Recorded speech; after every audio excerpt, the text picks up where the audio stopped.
अगर 2 दिन के अंदर उन्होंने जो दोषी है उनके खिलाफ कार्रवाई और निर्दोषों के साथ न्याय नहीं किया तो भारतीय जनता पार्टी कोई आंदोलन की अपनी रणनीति बनाएगी और मंडलों से मंडल स्तर पर अपने सेक्टर स्तर पर अपने सब कार्यकर्ताओं को लेके पूरे जिले में आंदोलन बिल्कुल हम लोग अगर वो कार्रवाई नहीं होगी, जैसे अभी तो कुछ नहीं कहा है लेकिन कार्रवाई नहीं होगी, व्यवहार तो बिल्कुल ठीक नहीं है।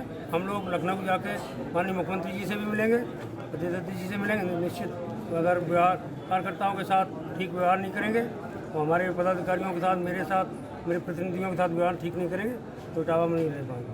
कार्यकर्ताओं की भावनाओं को देखते हुए जो भारतीय जनता पार्टी के कार्यकर्ता के साथ कल पुलिस ने नंगनाच किया है, बिना किसी सर्च वारंट, बिना किसी महिला पुलिस के घर में घुसकर महिलाओं के साथ अभद्रता करी है, बेडरूम का दरवाज़ा तोड़कर पत्नी के साथ अभद्रता, संजू चौधरी की पत्नी के साथ अभद्रता के साथ साथ वहां अलमारी तोड़कर राइफल लाए हैं। उसकी मजिस्ट्रेटियल जांच की मांग कराने के लिए हम एसएसपी के पास आए थे।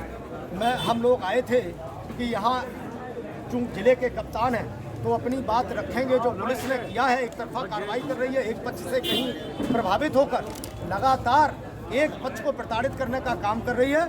और जबकि 20 दिन पहले जो मुकदमा कायम है उस पर किसी भी अपराधी की अभी तक गिरफ्तारी नहीं हुई है। तो ये मांग करने आए थे, लेकिन एसएसपी साहब ने बात नहीं सुनी है, बल्कि यहाँ आकर हमारे जिलाध्यक्ष को अपमानित करने का काम किया, जिससे भारतीय जनता पार्टी पूरी आहत है।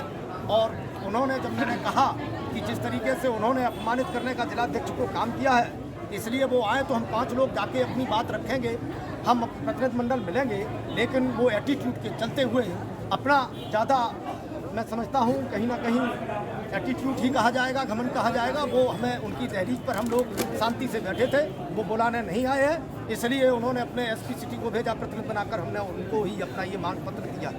बिल्कुल भारतीय जनता पार्टी के कार्यकर्ता के सम्मान के लिए जो भी करना पड़ेगा वो सब कुछ करेंगे।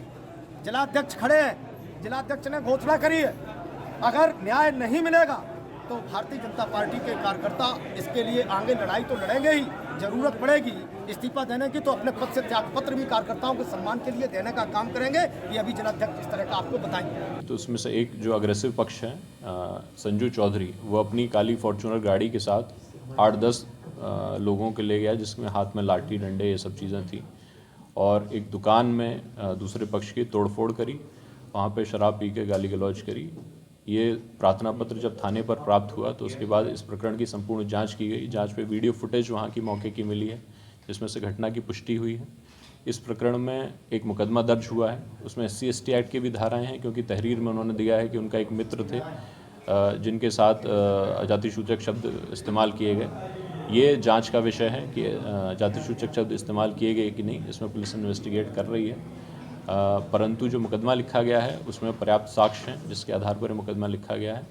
बाकी संपूर्ण घटनाक्रम की दूसरे पक्ष की तरफ से भी जो बातें की गई हैं उन सब की हम लोग निष्पक्ष जांच करा रहे हैं। पर अब तक की जो जांच है, क्योंकि वीडियो फुटेज है, उसमें स्पष्ट दिखाई देता है कि संजू चौधरी और 4-5 अन्य लोग जो FIR में नामजद हैं, उनके अलावा भी कुछ अज्ञात लोग, उनके द्वारा एक दुकान में जाके वहाँ तोड़फोड़ करी गई है शराब के नशे में, और लाठी डंडे उन लोगों के पास थे। इसी के आधार पर एक मुकदमा लिखा गया। सर, भाजपा जिलाध्यक्ष का आरोप है कि पुलिस जो छापा मारने गई थी, देखिए इस संबंध में जांच चल रही है, लेकिन प्रथम दृष्टया ये बात प्रमाणित हुई है कि वहाँ पर ही 1-2 पत्रकारों के साथ एक वीडियो हो रहा है जिसमें पत्रकार इंस्ट्रक्ट कर रहे हैं उनको कि आप ऐसा बोलिए, वैसा बोलिए। तो सब स्टेज्ड प्रतीत होता है कि उनको अपनी बचत में, क्योंकि खुद उन्होंने जाके मुकदमा किया, उनके खिलाफ लिख गया है, तो अपनी बचत में वो ऐसा आरोप लगाना चाहते हैं ताकि उनके खिलाफ कार्रवाई ना हो। सर, ये भाजपा जिलाध्यक्ष का आरोप है कि बिना सर्च वारंट के आप लोगों ने एंट्री किया वहाँ पर। देखिए, कोई मुकदमा लिखा जाता है तो सर्च वारंट की जरूरत नहीं होती। अगर कोई नामजद अभियुक्त है तो उसकी गिरफ्तारी की जा सकती है। अच्छा, ये जो लोग धरने पे बैठे हैं, इनका कहना है कि कहीं ना कहीं आपने